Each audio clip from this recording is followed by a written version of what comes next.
So my name is Tommy Suchart, principal at Suchart Studio along with Patricia and people working here as well, Cindy and Matthew with us.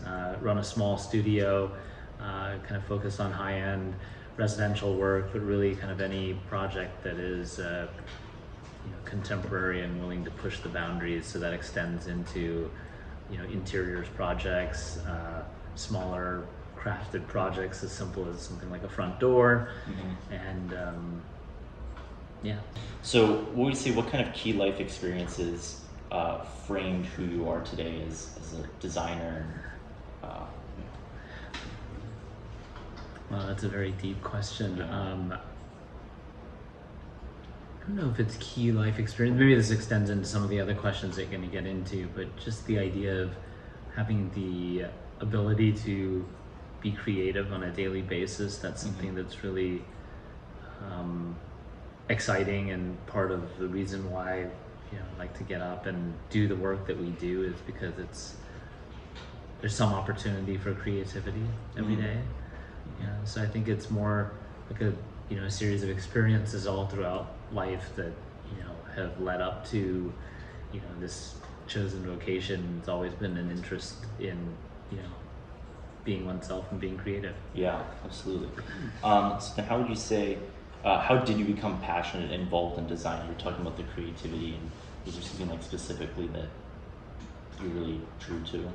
I think just from the very beginning as a kid, just enjoying anything related to the arts, and having the ability to have your own voice through, let's say, whether it be toys or drawing.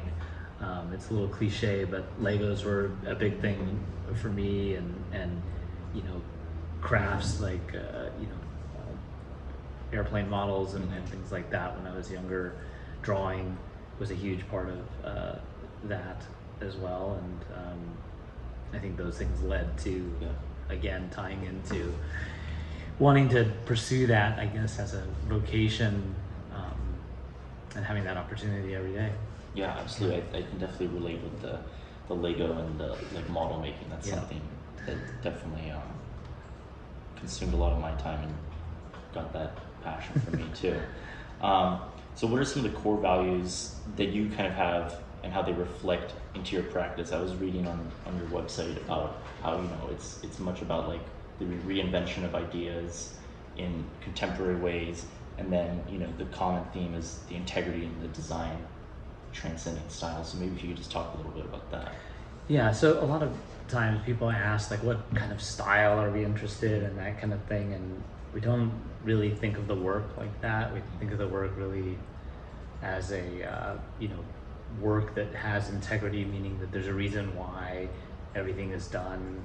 Every line on the page, everything is thought through. There's an idea there with something, and that extends through just obviously the aesthetic of what something is, but also the tectonic side, meaning the art and science of construction, not just construction, but the art and science of, and how design supports that idea throughout both its aesthetic, but also perhaps performative and constructability side of things, to kind of make a holistic approach to how one achieves something. Okay, wonderful. Yeah, and then further on that, kind of what is your design process of you guys? Just giving like a broad overview of how you're thinking, your visualization, and how you kind of realize those ideas. So one thing that's important to us is the ability to draw by hand and sketch through ideas in a project, through initial thoughts and impulses with something. Hand drawing is never going to go away, and so that's something that's super important to how we work and how we start on a project. I always kind of find that sort of the quickest way to engage a project is through hand drawing, and that's something as simple as just sketching on a back of an envelope, or sketching with a certain type of pen that allows you a certain amount of freedom, things like that. I mean, that's sort of the general start to an exercise, but quickly what's important to us is the aspect of experience and spatial experience. So oftentimes everything is drawn out or sketched through an idea, through perspective and through experience, because plan sections, elevations, those are all sort of the tools that we use to inform what the ultimate experience is, which is a three-dimensional experience of space. And so, we do a lot with, like I was saying, sketching and hand drawing, but with the technology nowadays, quickly be able to get into computer modeling to be able to get precision, and then use computer modeling. And now we use Enscape, which is a new thing to us here, which has been a huge help in how we can quickly identify other aspects of the spatial experience, light quality mainly, and time of day, and mood and atmosphere. Those are things that are really important to us that we want to try and engage, and we're able to more closely do that with the computer technology now. Absolutely. And so how would you say, you and the studio here, how do you collaborate with other individuals to realize your practical work? Is that working with specialists in materials and certain stuff, or? No, I mean, I think as a team, I think the expectation is that, I do something in a manner that's no different than what someone else does, because there's hopefully no sort of projected hierarchy of, one person does this and the person does that, and everyone sort of wants to be able to participate in all aspects of the work from start to finish. That's something that's important to us, in kind of fostering well-rounded people. They want to do that because that's how we feel makes for the most successful architect. That they're going to be able to know how to do everything from design, understanding construction, and then ultimately understanding how to build the work. Yeah, so it's very interesting, because it's very kind of like opposite of the focus of this class. Like the Eames is, the very kind of like obvious hierarchy in a sense there, and I think that's interesting to see how that kind of thinking changes from then to now, and the benefits of it. Yeah, I mean, more so that it's like just probably what you experience to a certain extent in school. That's what we enjoyed in school, is sort of the studio atmosphere of engagement with a project, and that's something that we try and carry through in the work that we do. Absolutely. And then, so how do you kind of see, like a broader question, where do you see design going in the future? And you're talking about very much keeping in your design process, like the hand sketching, and saying that's something that's going to stay here. But I guess talking about as a whole, or certain aspects of, how do you see the future of design? I think from a design standpoint, the kind of pure thought as it sort of becomes an idea on a page and you can share it with other people, I don't personally see that being different. I know there's other tools that we have now that help us do that. Whether that be digital drawing, digital sketching, I would say, that I'm sort of opposed to personally.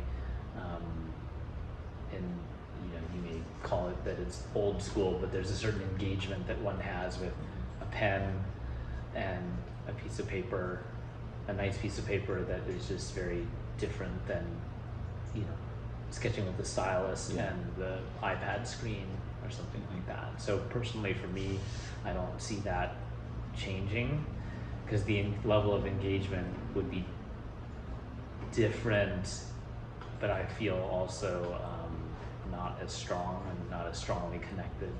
So for me personally, I don't see that changing, but we have more tools now at our disposal, like I was describing before, with some of the three-dimensional software that we can quickly engage and use in tandem with how we develop the project, so we can understand holistically space in general, rather than, let's say, before you would have to draw a certain perspective from a certain vantage point, and there were a set number of them, versus now there's sort of an infinite number of them that you can experience through computer modeling. Mm-hmm. And then so, another kind of wide question, kind of what are the biggest challenges you and the team here kind of face in your design process and design? I think it's there's a couple of things. One is always a challenge is the public's understanding, or the owner or client's understanding of, what's important. So everyone has a set of values, and our values are going to always be slightly different than clients. They may come to you and want to understand, like, they love the aesthetic of something, and that's sort of the easier part to achieve. But there's a performative aspect to a building, if you think of it as sort of a living, breathing object that can perform better for itself, but also for the environment, that I think that's the next sort of big challenge for us in our work, to be able to convince our clients that essentially paying a little bit more for things has a long-term benefit, because it's sort of human nature, and I think a lot part of the culture of this country, but also part of the culture of the Southwest, in a rapidly growing city and society that is not as prevalent, say, as like you go to Europe, where they want to build for 100 years, 200 years, et cetera, et cetera. Yeah. And then final question, kind of what advice would you give to a young student, kind of like myself in third year, upper classes and to the future? What are some kind of pieces of advice that you could give?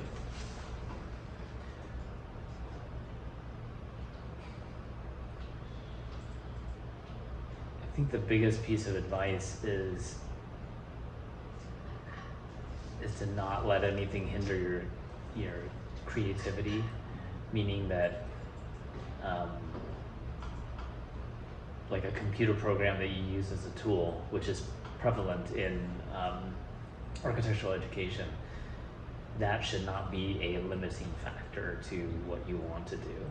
And so I've sat in many desk crits where I'm asking the student a question, and they basically say that Revit won't allow me to do that. Yeah.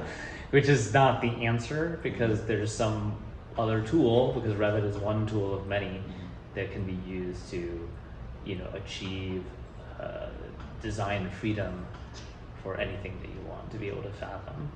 So I think that's something that's important and critical. And the other part is just simply understanding that,